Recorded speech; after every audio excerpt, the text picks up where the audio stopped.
Para sa mga senior na lampas sa 60 taong gulang, ang pagpili ng tamang isda ay hindi lamang usapin ng panlasa kundi isang malaking hakbang para sa kalusugan. Naisip mo na ba na habang masayang kumakain ka ng iyong paboritong isda, ang pinaniniwalaan mong masustansyang pagkain ay maaaring palihim na nagdudulot ng pinsala sa iyong utak, puso at nagpapabilis pa ng pagtanda? Ayon sa isang nakakagulat na pananaliksik na inilathala sa The Lancet noong 2023, ang pagkain ng maling klase ng isda ng 2 beses lamang sa isang linggo ay maaaring magpataas ng iyong risk sa stroke at pagkalimot ng hanggang 70 hanggang 80%. Ito ay hindi na teorya lamang, ngunit may magandang balita rin. Ang mga bagong pag-aaral mula sa Journal of Gerontology ay nagpapakita na ang tamang isda ay maaaring magpababa ng iyong risk sa Alzheimer's hanggang 40%, magprotekta sa iyong mga ugat at pabagalin ang pagtanda mula sa loob palabas. Kaya ngayong gabi aking ibabahagi sa inyo ang katotohanan. Ang 3 isda na dapat ninyong iwasan pagkatapos ng edad 60 at ang 3 isda na dapat ninyong kainin araw-araw upang manatiling malusog, malakas at independyente. Ang bawat impormasyong ibabahagi ko ay base sa siyensya ng mga pag-aaral, hindi sa chismis o taktika para manakot. Matatagpuan ninyo ang lahat ng sanggunian sa description sa ibaba. Bago tayo magsimula, pakisabi lamang sa comments. Anong klase ng isda ang madalas ninyong kainin at bakit? Natutuwa akong basahin ang inyong mga kwento at mag-reply sa abot ng aking makakaya. Kung saan, ibinabahagi namin ang mga estratehiyang base sa siyensya upang mabuhay kayong mas malakas at mas matagal. Ngayon, magsimula na tayo sa 3 isda na dapat ninyong iwasan pagkatapos ng edad 60. Ang 3 pinakadelikado na isda para sa mga senior. Bago tayo magsimula, kung hindi ka pa subscribed, mag-subscribe ka na at i-on ang bell notification para hindi mo makaligtaan ang mga susunod na videos. At i-comment sa ibaba kung saan lugar ka nanonood para alam namin kung saan umabot ang video na ito. Ngayon simulan na natin. Number 1. Farmed tilapia. Ito ay maaaring magpasurpresa sa iyo. Ang tilapia ay isa sa mga pinakasikat na isda dito. Mura ito, laganap at madalas na itinatanghal bilang isang healthy, maayos na protina. Ngunit narito ang masakit na katotohanan. Ang farmed na tilapia ay isa sa mga pinakamalalang isda na maaaring kainin ng mga senior. At kapag nakita mo kung ano talaga ang nasa likod ng paraan, kung paano ito pinalaki, maiintindihan mo kung bakit itinuturing ng maraming eksperto na mas nakakasama pa ito kaysa sa pulang karne o kahit na bacon. Ang unang problema ay kung paano pinalaki ang farmed na tilapia. Sa karamihan ng mga fish farm, ang mga tilapia ay pinagsisiksik sa mga kulungan o napakasikip na literal na lumalangoy sila sa kanilang sariling dumi. Lumilikha ito ng perpektong lugar para sa bakterya, mga parasite at sakit. Upang mapanatiling buhay ang mga isda sa mga maruming kondisyong ito, ang mga magsasaka ay madalas na gumagamit ng maraming antibiotic at mga antifungal agent. Ang mga kemikal na ito ay hindi nawawala. Naipon ang mga ito sa katawan ng isda at sa huli ay napupunta sa iyong katawan. Para sa mga senior na ang immune system ay maaaring humina na at ang katawan ay mas mabagal ng magproseso ng mga lason, ito ay lumilikha ng isang mapanganib na pasanin. Mas nakakaalarma ang kalidad ng pinapakain dito. Upang makatipid, ang farmed na tilapia ay madalas na pinapakain ng diet na kinabibilangan ng murang filler tulad ng mais, toyo at kahit na dumi ng manok. Minsan ay ginagamit ang dumi ng manok bilang source ng protina. Ang hindi natural na diet na ito ay nagbabago sa mismong istruktura ng laman ng isda na lumilikha ng isa sa mga pinaka-hindi balanseng omega fatty acid profile sa anumang pagkain. Ngunit hindi iyon ang lahat. Ang mga pagsusuri sa farmed na tilapia ay nagpakita ng kontaminasyon ng dioxins, mga lubhang nakakalasong pollutant, mula sa industriya na naipon sa fat tissue at nananatili sa katawan ng maraming taon. Ang mga dioxin ay naiugnay sa cancer, paghina ng immune system, at pagkaabala sa hormonal. Para sa mga senior na mas vulnerable na sa pag-iipon ng mga lason, ito ay lalong nakababahala. At hindi tulad ng wild fish na may firm at nutrient-densong laman, ang farmed na tilapia ay kadalasang may mas mababang antas ng mga kapaki-pakinabang na nutrient tulad ng omega-3, selenium at vitamina B12. Ang makakain mo ay isang isdang mahina ang nutrisyon at puno ng kemikal. Puno ang iyong tiyan, ngunit kaunti lamang ang nakukuhang benepisyong nakapagpapagaling at nagsasangga na inaasahan mo mula sa pagkain ng isda. Ito ang dahilan kung bakit tinawag ng mga mananaliksik ang farmed na tilapia na isang nutritional junk food ng seafood world. Mukha itong healthy sa labas, ngunit taglay nito ay isang nakatagong cocktail ng inflammation, mga lason at empty calories. Para sa mga senior, ang mga kahihinatnan ay maaaring malubha, paglala ng arthritis pain dahil sa chronic inflammation, mas mataas na panganib ng atake sa puso o stroke dahil sa hindi balancing fats, mas malaking vulnerability sa mga impeksyon dahil sa residue ng antibiotic, at long-term na panganib sa cancer mula sa akumulasyon ng dioxin. At ang nakakalungkot na bahagi? Karamihan sa mga tao ay kumakain ng tilapia dahil akala nila ito ay isang ligtas at abot-kayang pagpipilian. Ngunit kung iisipin na may mga abot-kaya at wild-caught na isda na may mas superior na nutritional profile tulad ng sardinas, bacalao o trout, wala talagang dahilan upang ilagay sa panganib ang iyong kalusugan sa farmed na tilapia. Number 2, imported catfish. Sa unang tingin, ang hito o catfish ay maaaring mukhang isang hindi nakasasama at abot-kayang pagpipilian. Ito ay banayad ang lasa, madaling lutuin at kadalasan ay isa sa mga pinakamurang opsyon ng isda sa palengke. Ngunit narito ang nakatagong panganib.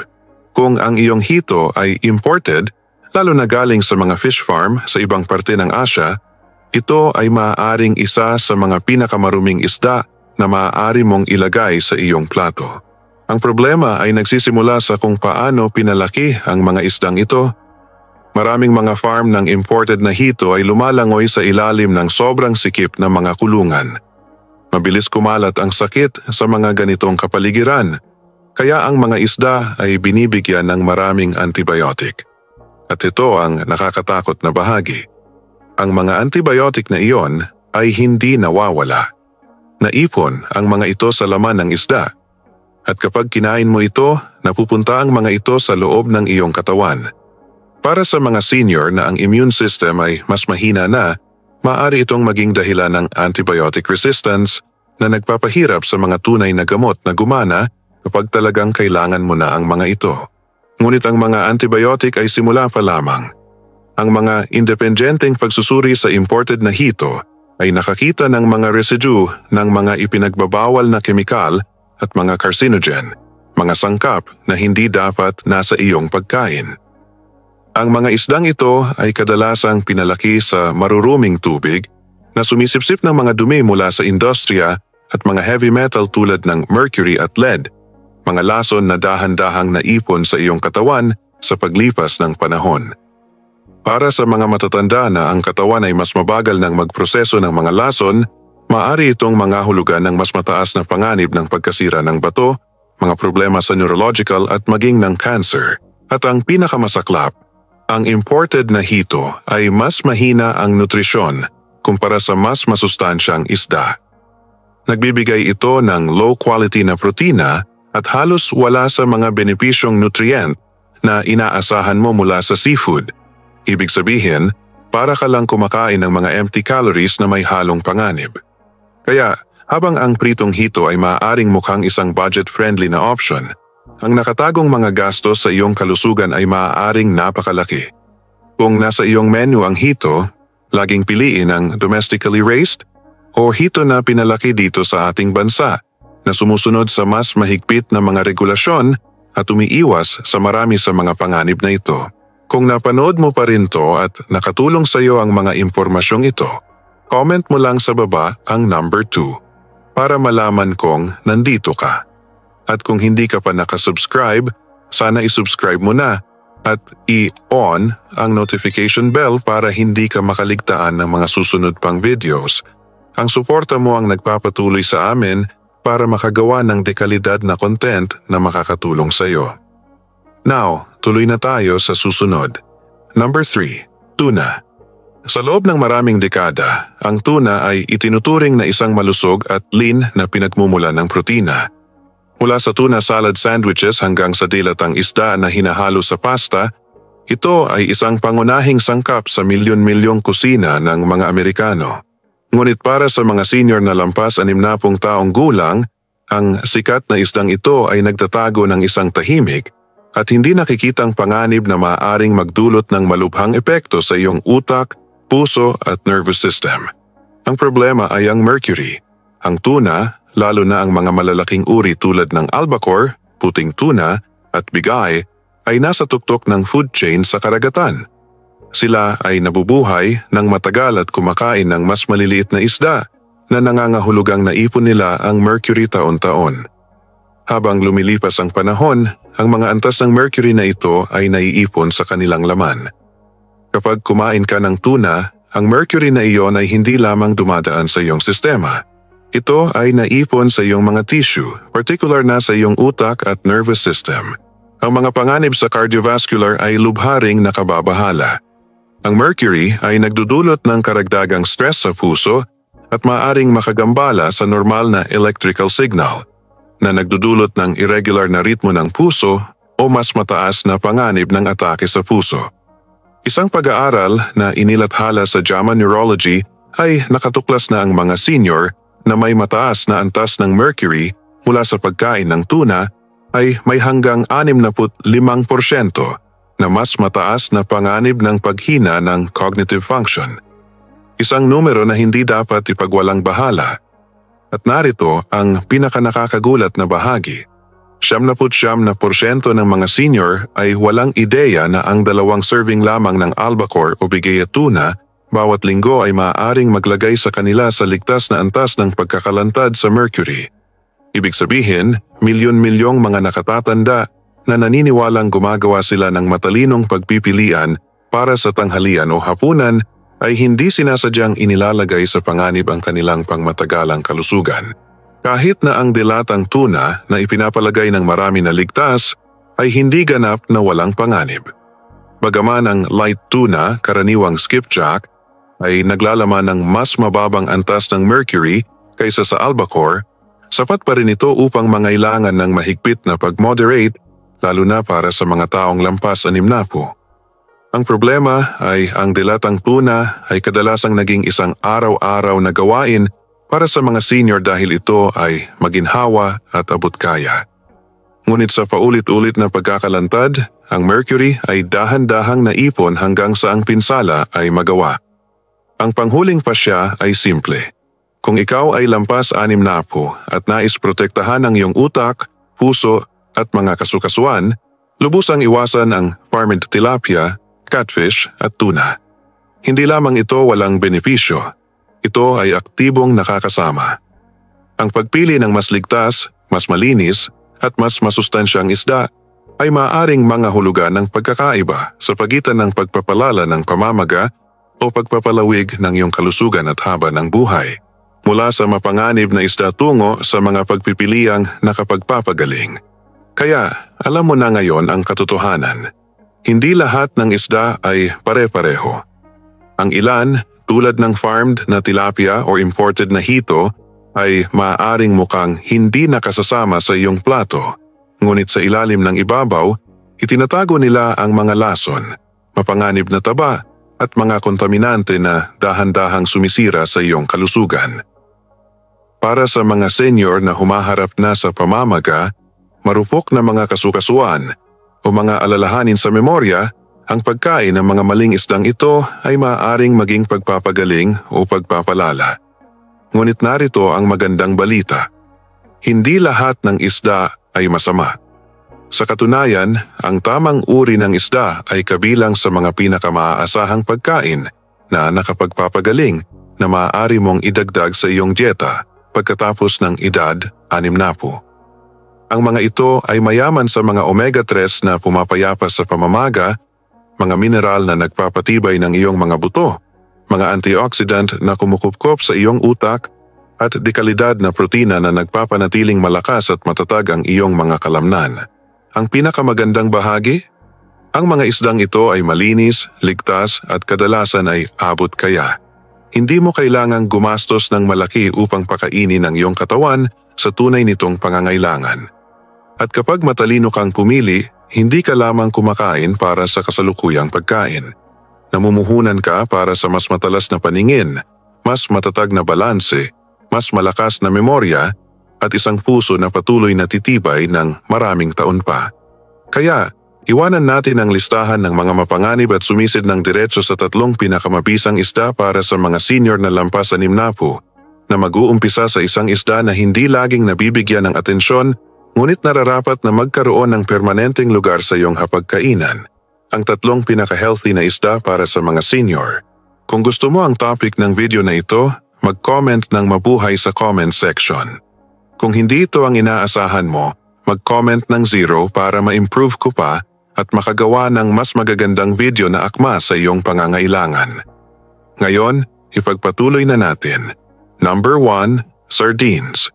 Sa unang tingin, ang mga sardinas ay hindi mukhang kagilagilalas. Napakaliit nila, nakapakete sa maliliit na lata at kadalasang napapadaan lang sa ating mga paningin kumpara sa mas sikat na seafood tulad ng salmon o tuna. Ngunit narito ang nakakagulat na katotohanan. Ang sardinas ay isa sa mga pinakamakapangyarihang superfood na maaaring kainin ng mga senior. Huwag palin lang ng kanilang maliit na sukat.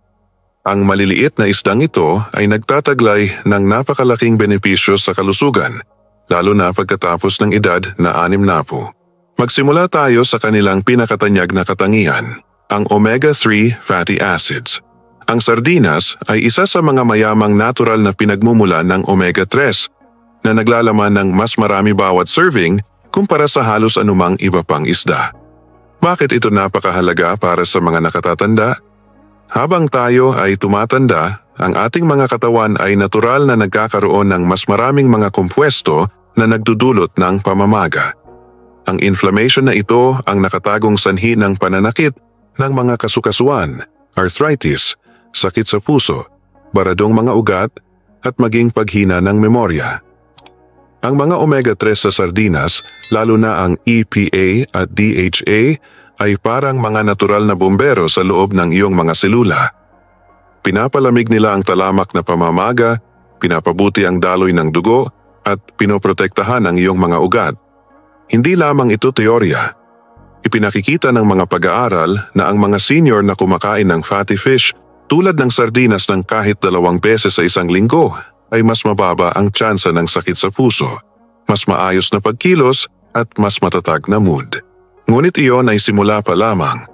Ang sardinas ay isa rin sa iilang natural na pinagmumula ng vitamin D, isang nutrient na mas mahirap makuha pagkatapos ng 60. Ang ating balat ay humihina sa pag-convert ng sikat ng araw sa vitamin D at maraming senior ang hindi namamalayang nagkukulang nito.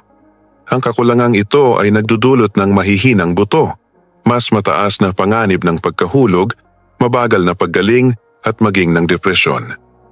Ang isang lata lamang ng sardinas ay nagbibigay ng halos 40% ng iyong pang-araw-araw na pangangailangan sa vitamin D. Idagdag pa ang calcium at phosphorus na matatagpuan sa kanilang malambot at nakakaing mga buto at mayroon ka ng perpektong trio para sa lakas ng buto. Isipin ito, ang bawat kagat ng sardinas ay naghahatid hindi lamang ng calcium, kundi calcium sa pinakamadaling gamiting anyo nito. Madaling masipsip at kasama ang mga nutrient na tumutulong dito na manatili sa iyong mga buto. Para sa mga senior na nag-aalala sa bali, pagkasira ng balakang or osteoporosis, ang sardinas ay parang isang nutritional insurance policy. Bukod sa omega-3, vitamina D at calcium, ang sardinas ay puno rin ng vitamina B12, isang nutrient na mas mahirap masipsip habang tumatanda. Ang mababang antas ng B12 ay maaaring magdulot ng pagkapagod, pagkawala ng memorya at mga problema sa nerbiyos. Sagana ang sardinas sa bitaminang ito na nagpapanatili ng iyong nervous system na matalas at pumipigil sa malabong pag-iisip na maraming nakatatanda ang nakakaranas. At huwag nating kalimutan ang protina. Ang sardinas ay naglalaman ng kumpletong at madaling tunawin na protina na tumutulong sa mga senior na mapanatili ang masa ng kalamnan, isang kritikal na salik sa pag-iwas sa pagkahulog, pagpreserba ng independenteng pamumuhay, at pagpapanatiling aktibo ng metabolismo. Natuklasan pa ng mga mananaliksik na ang mga senior na regular na kumakain ng sardinas ay may posibilidad na magkaroon ng mas mahusay na kalusugan sa puso, mas malakas na mga buto, at mas malinaw na pag-iisip kumpara sa mga hindi. Napakalaking benepisyo para sa isang maliit at simpleng isda. Siyempre, ang paghahanda nito ay simple. Ang dilatang sardinas ay maaaring kainin ng direkta mula sa lata, idagdag sa salad, ihalo sa avocado sa whole grain toast, o isama sa pasta kasama ng olive oil at mga halaman. Dahil sila ay shelf-stable, abot-kaya at maraming gamit, ang sardinas ay isa sa mga pinakamadaling paraan upang magdagdag ng tuloy-tuloy na omega-3s at mga nutrient na nagpapatibay ng buto sa iyong dieta. Number 2. Salmon. Kung mayroong isang isda na itinuturing ng mga nutrisyonista sa buong mundo bilang isang gamot na nakakain, iyon ay ang salmon. Para sa mga senior, ang isdang ito ay hindi lamang masustansya. Ito ay masarap. Ang bawat kagat ay naghahatid ng isang mabisang kombinasyon ng mga sustansya na sumusuporta sa iyong puso, utak, mga kalamnan, at immune system sa mga paraang hindi kayang gawin ng karamihan sa ibang pagkain. Ang unang nagpapatingkad sa salmon ay ang nilalaman nitong omega-3. Hindi ordinaryong omega-3, kundi ang dalawang pinakamahalagang uri, ang EPA, eicosapentaenoic acid, at DHA, docosahexaenoic acid. Ang mga fatty acid na ito ay mahalaga para sa kalusugan ng utak. Sa katunayan, ang pananaliksik mula sa University of Pittsburgh ay nakatuklas na ang mga senior na may mas mataas na antas ng DHA sa dugo ay may mas malaking volume ng utak at mas matatag na memorya kumpara sa mga may mababang antas.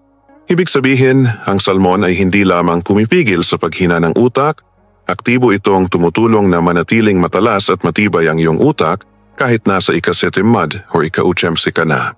Ngayon, pag-usapan natin ang protina. Habang tayo ay tumatanda, ang ating mga katawan ay humihina sa paggamit ng protinang ating kinakain. Iyon ang dahilan kung bakit maraming senior ang patuloy na nawawalan ng masa ng kalamnan, isang kondisyong tinatawag na sarcopenia, kahit na pakiramdam nila ay sapat ang kanilang kinakain. Ang solusyon? Dekalidad at madaling gamiting protina. Ang uri na madaling masira at magamit ng iyong katawan. Nagbibigay ang wild-caught salmon ng halos 40 gramo ng premium na protina bawat serving na nagkakaloob sa iyong mga kalamnan ng mga sangkap na kailangan nila upang manatiling malakas, mapanatili ang balanse at maiwasan ang mga mapanganib na pagkahulog. Ngunit narito ang isang lihim na hindi alam ng karamihan. Ang magandang kulay rosas kahel ng salmon ay hindi lamang pang-akit. Ito ay nagmumula sa isang bihirang antioxidant na tinatawag na astaxanthin. Ang makapangyarihang kompwestong ito ay parang kalasag para sa iyong mga selula. Pinoprotektahan ng mga ito mula sa oxidative stress, ang kalawang na dahan-dahang sumisira sa iyong katawan habang ikaw ay tumatanda. Ipinakikita ng mga pag-aaral na ang astaxanthin ay hindi lamang nakakabawas ng pamamaga, kundi sumusuporta rin sa elasticity ng balat, kalusugan ng mata, at maging ng endurance. Ang salmon ay namumukod tangi rin pagdating sa mga micronutrient na kadalasang kulang sa mga senior. Ito ay mayaman sa selenium na nakikipagtulungan sa vitamin E upang protektahan ang iyong puso at bawasan ang panganib ng cancer. Vitamin B12 at B6 na sumusuporta sa kalusugan ng nerbiyos at metabolism ng enerhiya. Vitamin D na nagpapatibay ng mga buto at nagpapalakas ng immunity. Number 3, rainbow trout. Kung iniisip ng mga tao ang tungkol sa pinakamalusog na isda, ang salmon ang madalas na nabibigyan ng lahat ng papuri. Ngunit kung ikaw ay lampas sa 60 May isang isda na tahimik na nararapat sa korona, ang rainbow trout. Bakit? Dahil pinagsasama nito ang mga benepisyong nutritional ng salmon at sardinas habang isa ito sa pinakamalinis at pinakaligtas na isda na maaari mong kainin. Narito ang unang bagay na nagpapatingkad sa rainbow trout, ang kaligtasan. Hindi tulad ng maraming farmed fish na masikip, pinalalagyan ng antibiotics at pinapakain ng hindi natural na dieta, ang mga rainbow trout na pinalaki sa United States ay sumusunod sa mahigpit na mga regulasyon. Sila ay pinalaki sa malinis, freshwater system na may maingat na kinokontrol na mga kondisyon. Ibig sabihin, hindi mo kailangang mag-alala tungkol sa mercury, pollutants o mga nakatagong chemical. Ginagawa nitong ang trout ay isa sa mga pinakamaasahang pagpipilian para sa mga senior na nag-aalala sa mga lason na naipon sa kanilang sistema. At ang trout ay hindi lamang tungkol sa omega-3, ito ay puno rin ng mga mineral na lubhang kailangan ng mga senior. Potassium. Ito ay napakahalaga. Halos 70% ng mga senior na lampas 60 ay nahihirapan sa mataas na presyon ng dugo. Ang potassium ay kumikilos upang balansehin ang labis na sodium, tumutulong na regulahin ang presyon ng dugo ng natural at binabawasan ang panganib ng stroke. Phosphorus. Nakikipagtulungan sa calcium upang protektahan ang mga buto at maiwasan ang mga bali. Iron. Pinapataas ang produksyon ng pulang selula ng dugo at tumutulong labanan ang pagkapagod. Zinc. Mahalaga para sa immune function, paggaling, at pagpapanatili ng panlasa at pangamoy habang tayo ay tumatanda. Pagkatapos ay mayroon ang profile ng B-vitamina. Ang trout ay partikular na mayaman sa niacin, vitamin B3, na sumusuporta sa malusog na antas ng kolesterol sa pamamagitan ng pagtaas ng HDL, ang mabuting kolesterol, at pagbaba ng LDL, ang masama. Ang mga senior na nakakakuha ng sapat na niacin ay may mas mababang panganib para sa sakit sa puso, isang malaking panalo para sa kalusugan ng puso. Dagdagan pa ito ng isang malusog na dosis ng B12 na nagpapanatili ng maayos na paggana ng iyong mga nerbiyos at tumutulong maiwasan ang pagkapagod at brain fog na maraming tao ang nararanasan pagkatapos ng 60. Ang isa pang nakatagong kayamanan sa rainbow trout ay ang nilalaman nitong vitamin E. Ang antioxidant na ito ay nagpoprotekta sa mga cell membrane mula sa pinsala at sumusuporta sa immune defense. Kapag pinagsama sa omega-3 at selenium, ang vitamin E ay lumilikha ng isang triple shield laban sa oxidative stress at age-related na paghina. At huwag nating kalimutan ang isa sa mga pinaka-praktikal na benepisyo, ang kadalian ng pagkain. Ang banayad na lasa at malambot, fluffy na texture ng trout ay ginagawa itong napakadaling tunawin. Para sa mga senior, na kung minsan ay nakakahanap ng isda na masyadong mamantika, masyadong malakas ang lasa o masyadong matigas, ang trout ay banayad sa tiyan habang naghahatid pa rin ng world-class na nutrisyon. Panghuli, ang rainbow trout ay maraming gamit. Maaari mo itong ihurno, ipanser o kahit na i-grill kasama ng mga halaman at lemon. Ito ay umaangkop ng maganda sa iba't ibang paraan ng pagluluto nang hindi nawawala ang nutrient profile nito. Ibig sabihin, mas mababa ang tsansa na mainip at bumalik sa mga hindi malusog na gawi sa pagkain. Kaya narito na ang buong katotohanan tungkol sa isda pagkatapos ng 60. Ang ilan ay maaaring tahimik na makapinsala sa iyong puso, utak at mga kasukasuan, pinupuno ang iyong katawan ng mga lason at pamamaga, habang ang iba ay maaaring magpalusog sa bawat selula, protektahan ang iyong memorya at ibalik sa iyo ang enerhiya at lakas na akala mo ay nawala na. Ang pagpipilian ay simple ngunit maaasahan.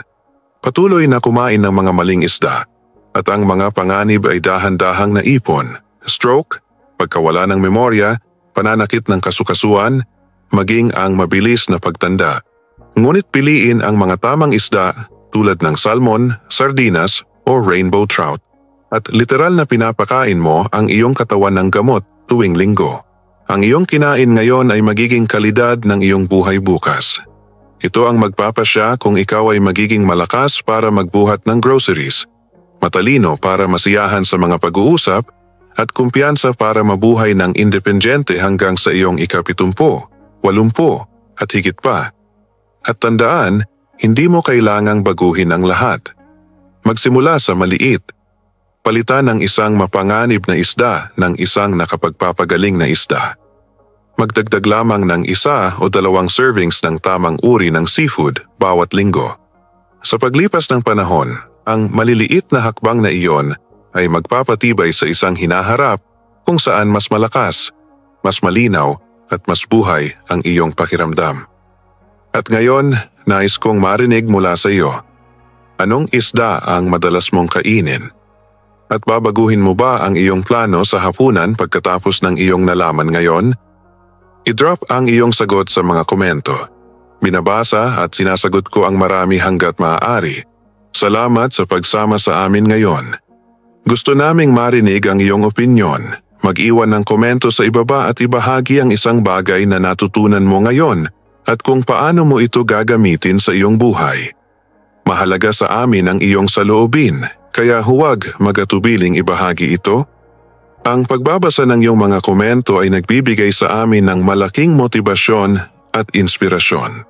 Kung nagustuhan mo ang video na ito at nakatulong ito sa iyo, mangyaring i-like, mag-subscribe at i-share.